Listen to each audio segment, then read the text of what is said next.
We are in the kitchen. Let me get a little closer. Hold on. We're in the kitchen. I actually don't eat breakfast. Sometimes I do. Let me explain. Hold on. Let me turn this around. Actually, I'm gonna, hold on. Don't know what I'm doing. Is that a little better? Barely. Okay. I don't have my glasses on. That's not a good idea. I can't see a thing. So I do intermittent fasting. Now, people have often made fun of it. They still do. They're like, oh, you're starving? Ha ha ha. Fasting is not starving. That's why they're two different things, first and foremost. Fasting is more so the act of not physically eating. Just because you're not physically eating, it doesn't mean your body doesn't have energy to burn. Fat is stored fuel. And even without the fat, your body stores upwards, I think, 100 grams of glycogen. I forgot the amount, but enough glycogen for you to last a day's worth on it. So starvation is when you don't have any glycogen, you don't have any fat to burn, and now you have to burn muscle in order to provide your body energy. And that is just not the case. I still have fat to burn, I still have glycogen to burn. And in the morning, you know, that's what your liver does. Your liver is feeding you breakfast from the inside. Is it as delicious as our favorite types of breakfast foods? Not necessarily, because if we're not physically eating this food, we're not going to get that dopamine spike, right, in our brains when we taste and feel the food and have the flavor. So I push my meal. Today I'll probably push it to 11 or even 12:30 after my client, and I usually take this time either to do my walk or to train. So I probably will do a little weight training before my class. I don't know how much I'll be able to cover, but you know, a little bit of something is better than nothing. Sometimes my fast can range from 12 hours to 20, you know? When I'm at Bay's house, I love me my sticky buns, man. Those are good. They're terrible for me in terms of the sugar. The carb content is astronomically high, which is terrible. However, I probably won't eat again for another 4 or 5 hours. And that is probably because of my metabolic flexibility, where not only is my body able to burn glucose, but it's also able to burn fat, right, at the same time. If I'm running low on the glucose, my body knows to burn fat without sending me aggressive hunger signals to eat again maybe 2-3 hours afterwards. But I don't do that every day, right? So when I'm at home, I make sure the first meal I prioritize protein, meaning I'll either have my eggs or I'll have my sardines, or got my health code, my health code. They were so nice to reach out, as I mentioned in an Instagram post, and also I featured this in a favorites video. I've been using health code, or rather, hold it like a baby. I've been taking health code since August of 2020 and learning about a low carb lifestyle and intermittent fasting and how all those tie in, where the lifestyle itself is to influence the person to lessen their carb intake or just lessen how many times one eats a day. I should have said this before, so I'll say it now. Just because this works for me doesn't mean it's gonna work for you. Just because I'm sharing this doesn't mean I'm telling you, you have to do this, you have to go about it in this way, you have to eat these certain foods. I'm just saying this based on my anecdotal evidence, on my own experience, where before I would have to rely on high carb snacks or just have carbs all the time, drinking my carbs. And when I say carbs, I don't mean just bread. Carbs is sugar.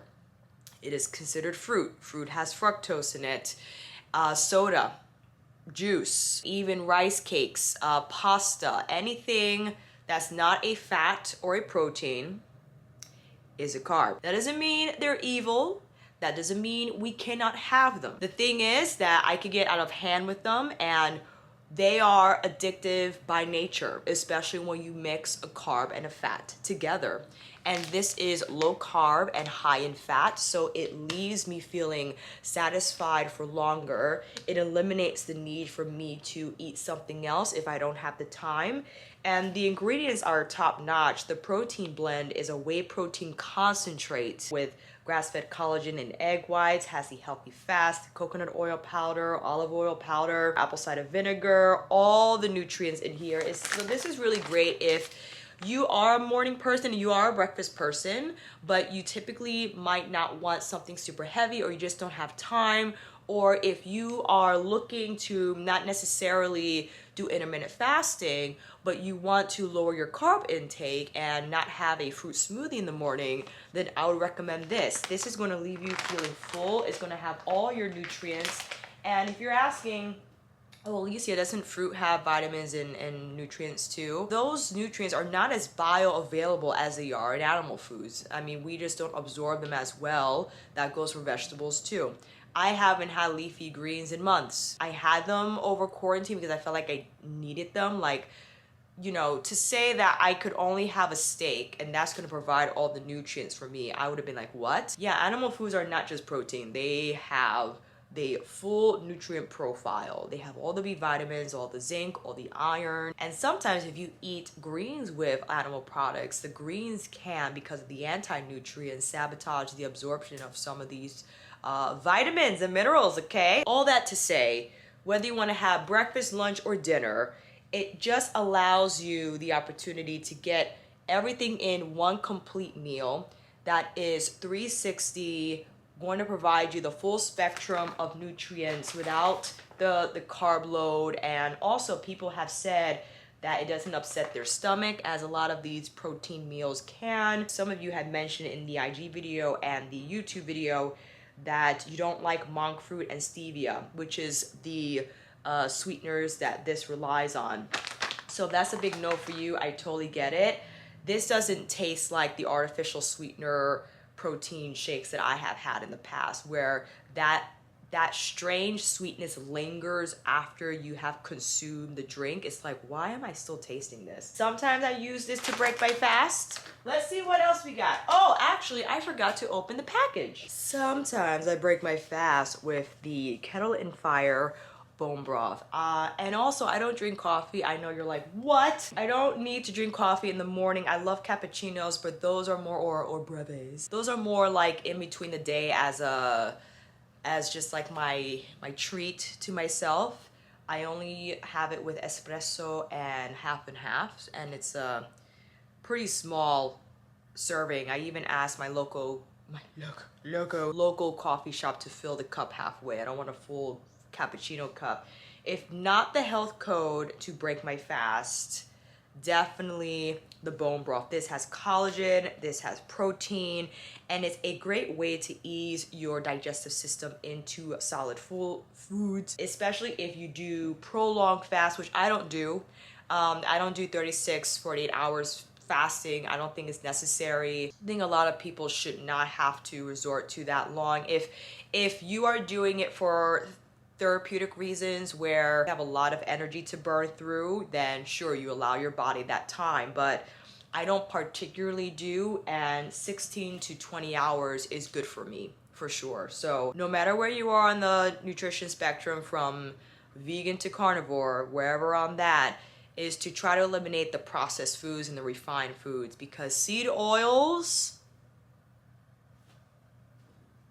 are terrible. On a cellular level, they will infiltrate and just disrupt everything, because our bodies can't use polyunsaturated fats for fuel.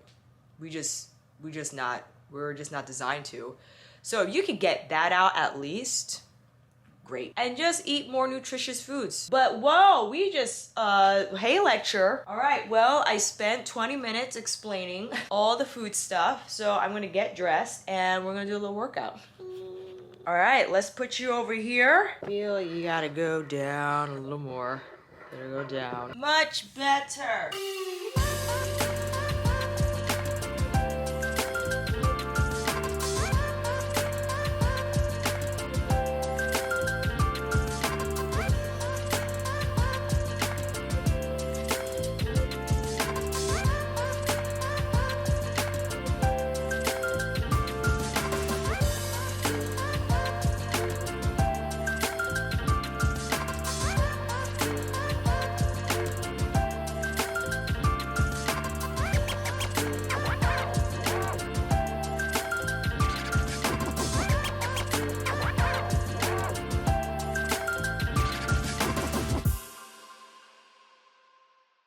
Rahib, hello. Just finished teaching class, and I only managed 3 rounds, 3 sets of the exercise that I showed.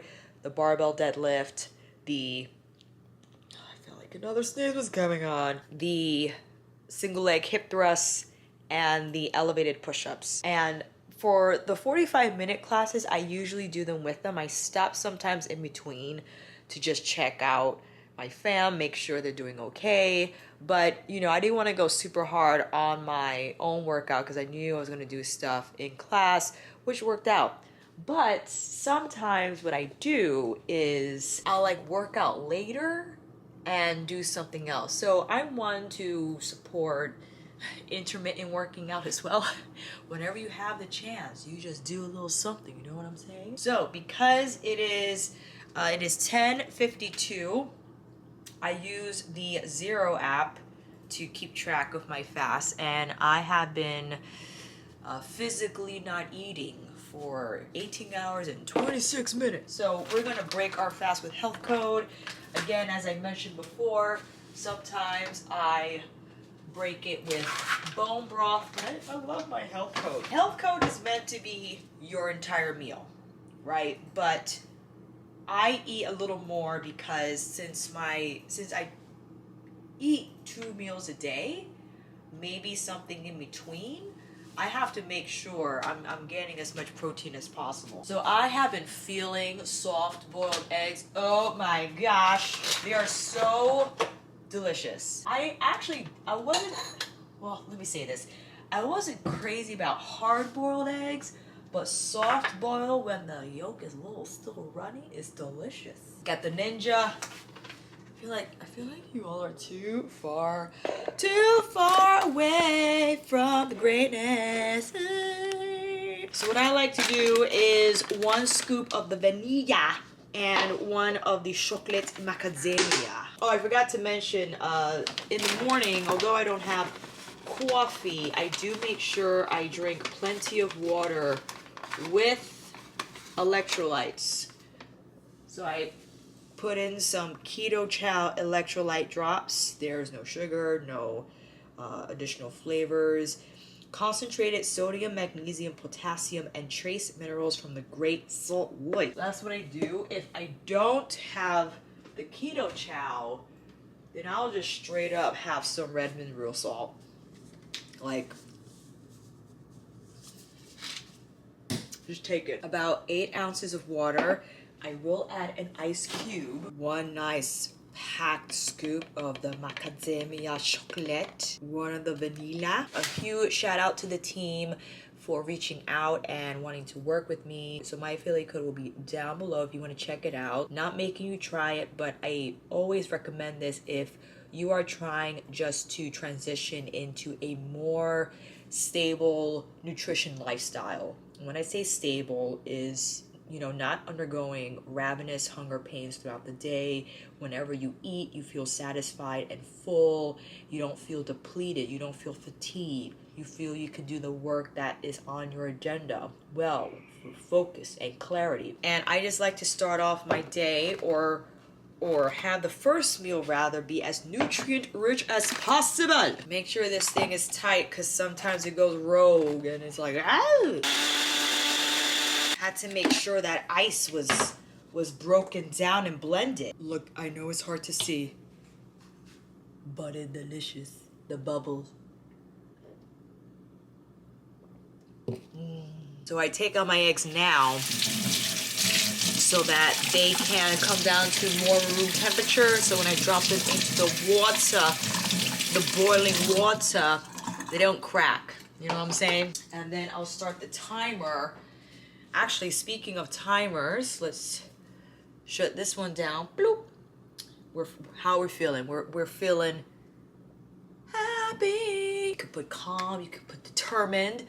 Let's put determined. I'm determined to film 2 videos today. Is that gonna happen? I don't know. All right, so that clock is ticking. After I drink this, I'm going to prepare the water for the soft-boiled eggs. Many of you had saw my sardine and anchovy breakfast photo. Some of you were like, I love sardines, and some of you were like, ew. Let me show you my favorite Bela This is the brand of sardines that I absolutely love. The Olasagasti. These are the makers of the anchovies that are so good. Crown Prince smoked oysters. These are delicious. I love them so much. I try not to inhale it, but it's so good. I can't help myself. Slow slurp, slow slurp. My favorite brand of eggs, Vital Farms. There they go, right there. Getting ready. 3 soft-boiled eggs at a time is like good for me, especially after this. As we're waiting for the water to boil, I wanted to let you all know that I am thinking about having a scone today. Now, this is what I do. I plan out like the fun foods.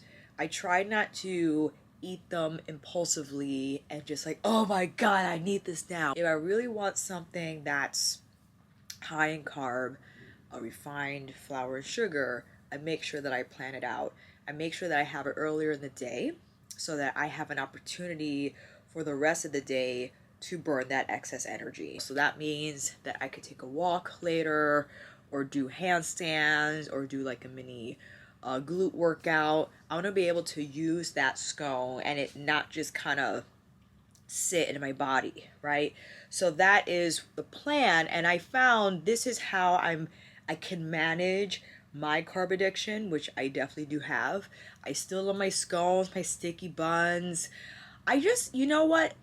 Because of I'm so picky with it, it has to be really good for me to waste my carb threshold on something, right? I would not have soda. I will forego fruit.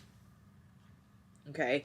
I will forego fruit to have a Levain chocolate chip walnut cookie. I would, because fruit is still fructose and it is addictive by nature because it only comes around once a year. And we are meant to eat a lot of it so that we can store fat from it for the fall and winter time when the fruit is less scarce. But we're not supposed to have it all year round.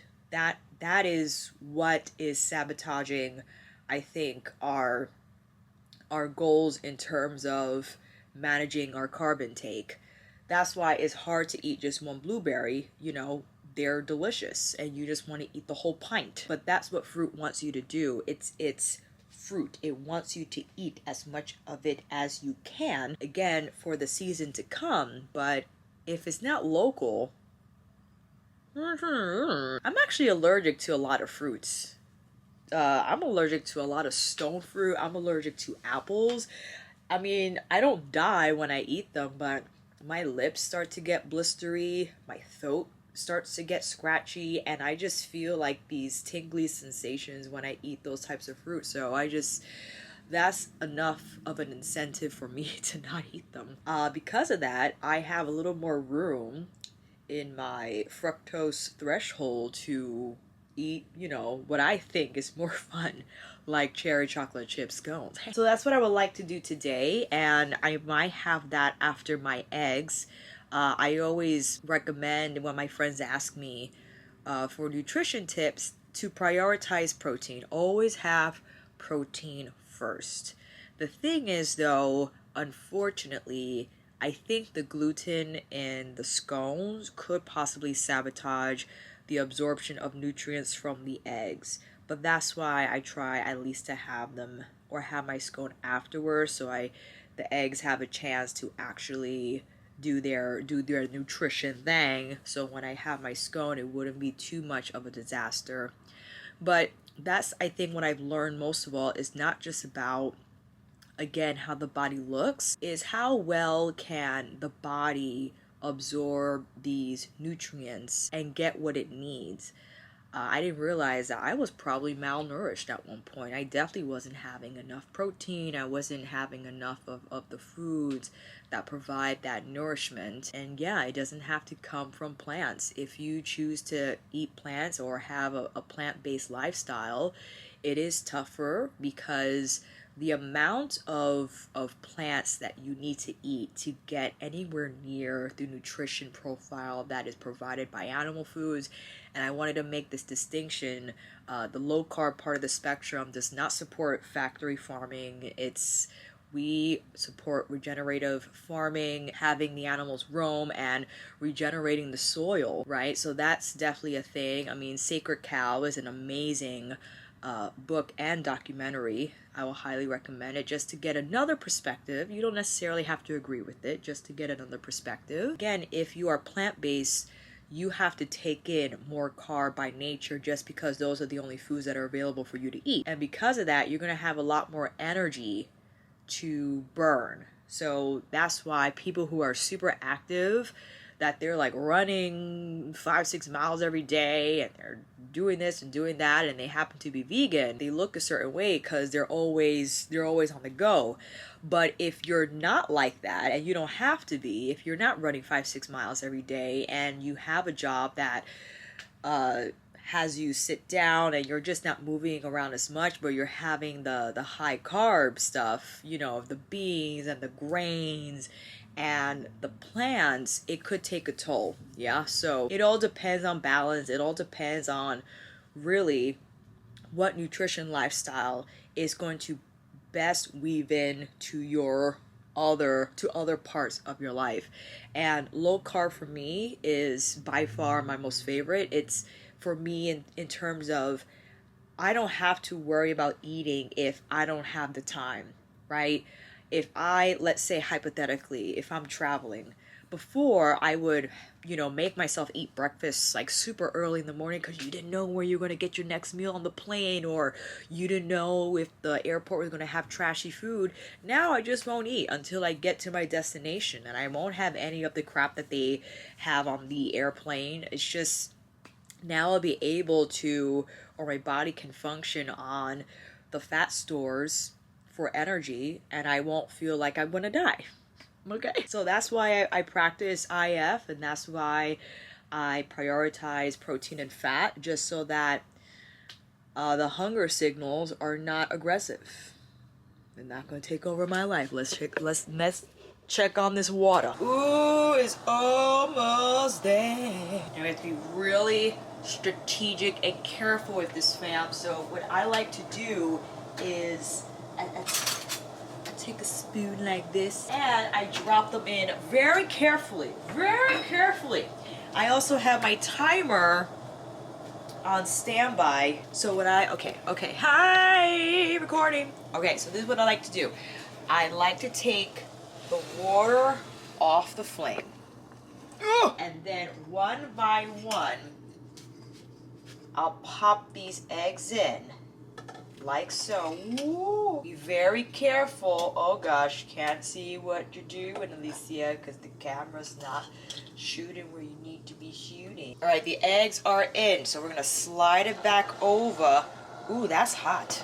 Woo! And now we gotta start the timer. So because I already kind of put the eggs in, I'm only gonna do it for 5.5 minutes, because yesterday I did it for 7.5 and that was a little too much for me. I learned my lesson. I put them in a pseudo ice bath. I mean, this is a very weak ice bath, but to stop the cooking so that it doesn't cook further, even if you just drop them in a bowl, because I want to get them at the right type of soft boil. Look at those. They're absolutely perfect. Bon appetit.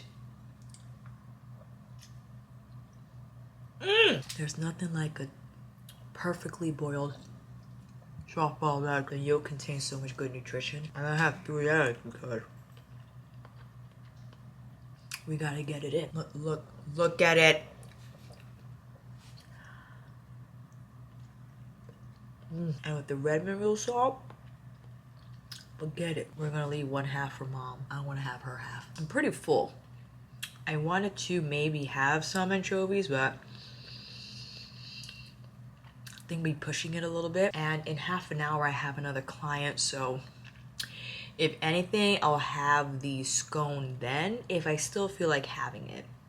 Because right now it's like, I'll be a little too much, you know what I mean? So I try to space it out, but we'll see, because sometimes, depending on who's baking them, will determine how fabulous they turn out. Sometimes they are remarkable, and other times they're meh, and then I'm like peased, because, you know, when you want something good, like if it's one of your favorite treats, you want it to be executed flawlessly. And sometimes they're just not, you know, and that's what happens with local bakeries and things like that, like depending on who's making them, and not only that, but the environment and all that stuff. Although scones don't require to rise, it's not a yeast dough.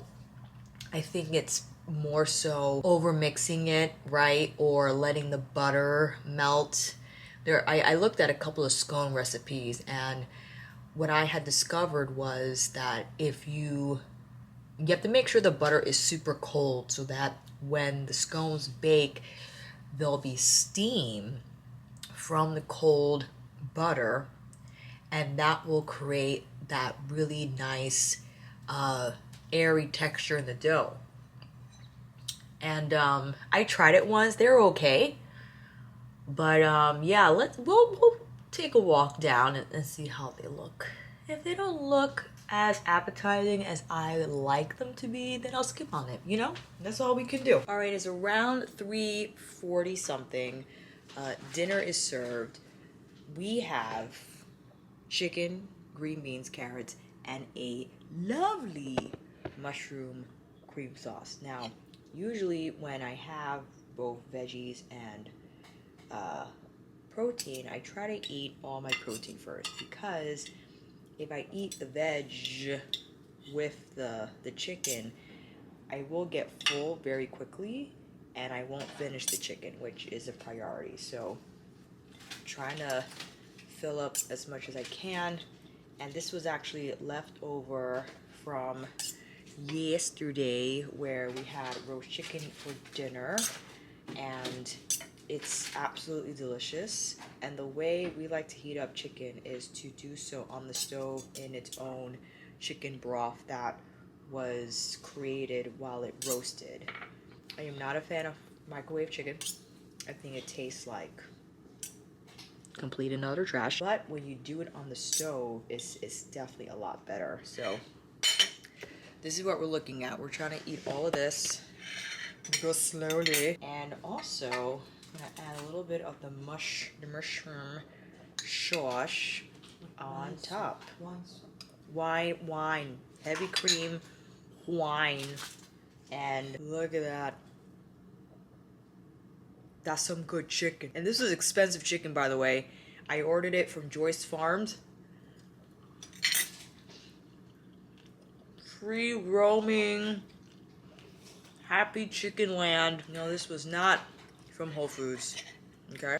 Alright, I'm gonna finish this and I'll see you guys in a minute.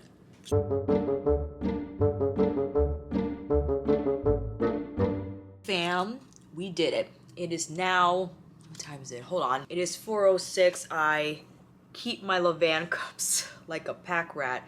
I feel like I'm at the cafe. We have our cherry chocolate scone from Nutmeg. They also made some fresh raspberry compote, and I just made some fresh whipping cream. This is how you have to have a scone. This is the traditional way. You gotta have the compote. Now, ideally I wouldn't have this. This is very high in sugar. I mean, oh my gosh. I actually am starting to feel a little zippy.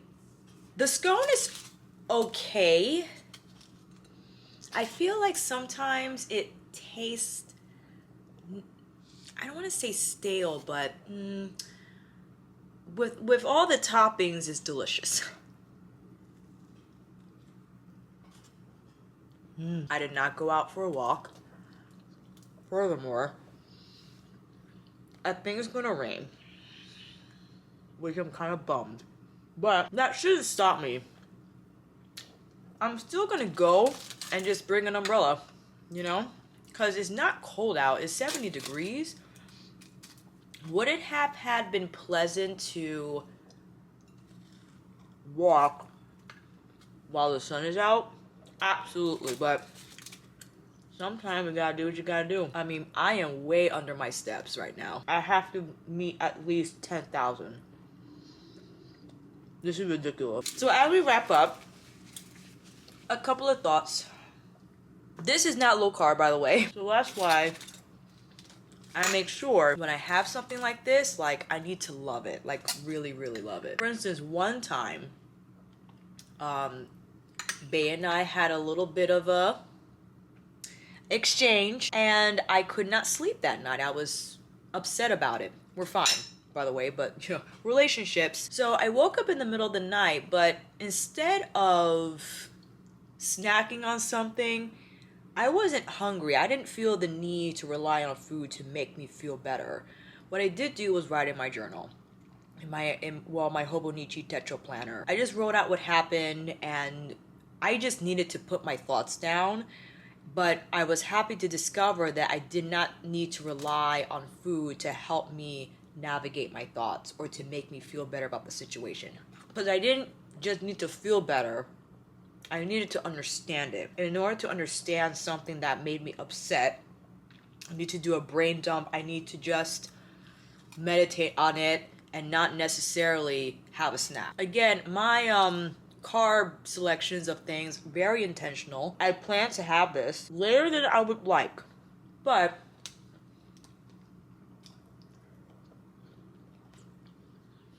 we're gonna work it out. This is delicious. I think also, and if you want, you could follow Dr. Robert Siwas, who is known as the Carb Addiction Doc. I really love his perspective on carbs and what really, like the role they truly play in our lives. You don't have to listen to him. You don't have to agree with him. I think, though, it's just worth hearing what he has to say and better understanding this food group that can often sabotage our greatness. Once I understood that this isn't real food, this is just filler, and the possible deleterious effects it could have depending on one's bio-individuality in terms of how they respond to refined flour and sugar, it made me less inclined to reach for these foods when I was super hungry. Because it's one of those things like, I need to have something now. When I feel like that, and it's rare now, again, protein, and I still have the hots for something like this, then it has to come after the protein. So Van Bakery, my absolute most favorite bakery in New York City. There are so many. Cupcakes, I'm like, whatever. Cakes, it has to be like, and I'm gonna use the word nobody likes, moist. It has to be the right texture. Otherwise, if it's too dry, it's like a waste. Like, why am I having this? People love cereal.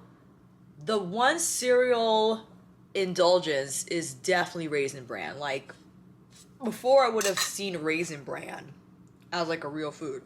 It's not a real food. So at this point in time, I would have Raisin Bran as like, I would have this like as a dessert. That or grape nuts, oh my God. I don't know what it is, what the grape nuts do to the taste of the milk. It's delicious. And when they soften a little bit, ooh, again, not real food. So we have this left over. I'm gonna stop. I'm not gonna continue. We're done. That also means that once I finish my breve, I'm going to go on zero. And I had an eating window of around 5 hours. So, you know, this is what works for me. I like a tighter eating window. Don't feel like I'm starving myself. Don't feel like you need to do this. I just want to make this very clear. I see the comments on other posts. I see the worry and the concern. It's okay to give your gut a rest. It's okay. Does it have to be for 20 hours? Absolutely not. I would recommend at least 12.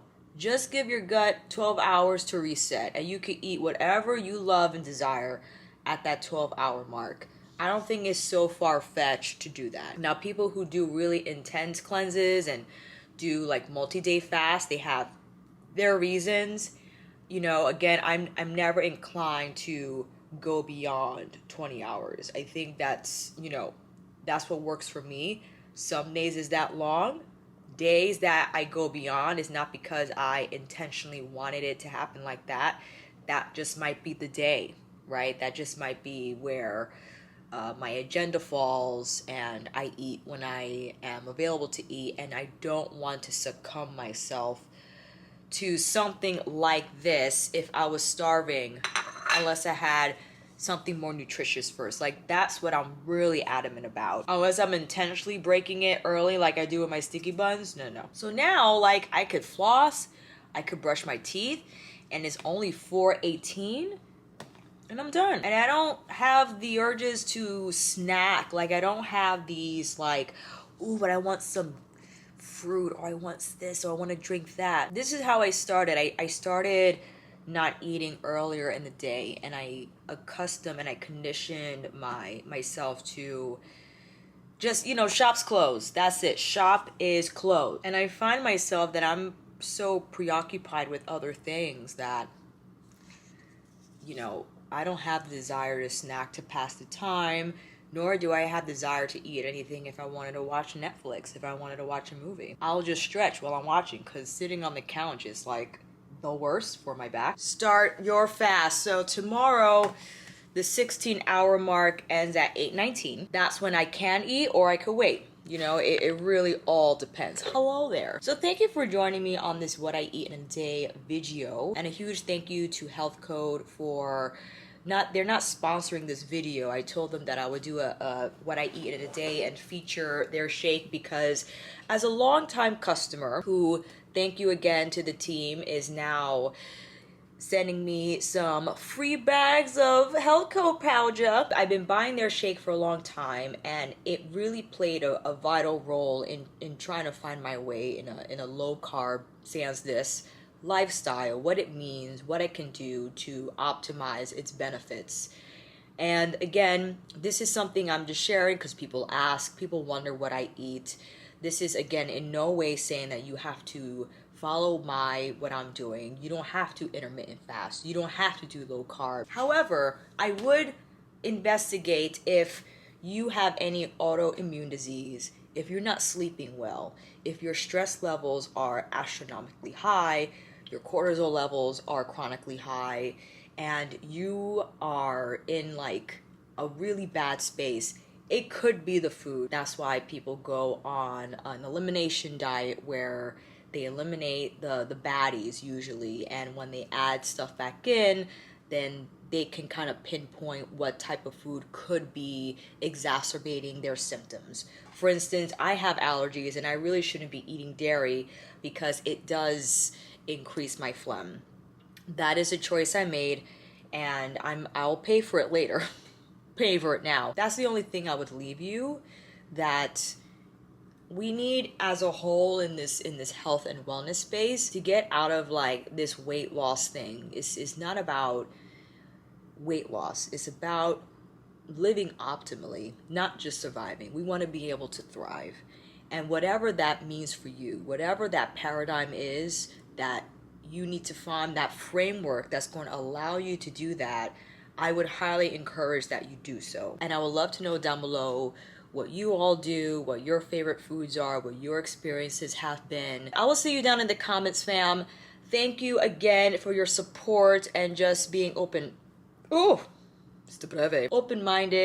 about everything that I do on here. Thank you to Health Code for your generosity, for giving me an affiliate link. All information will be down below if you want to know more about Health Code. If you want to know more about anything that I showed on this video, I will post my sardines. I'll also post the eggs and the chicken, the expensive chicken. And that's about it. So I hope you have a great morning, afternoon, or evening from wherever you are watching on the globe. And until then, I will see you soon. Bye.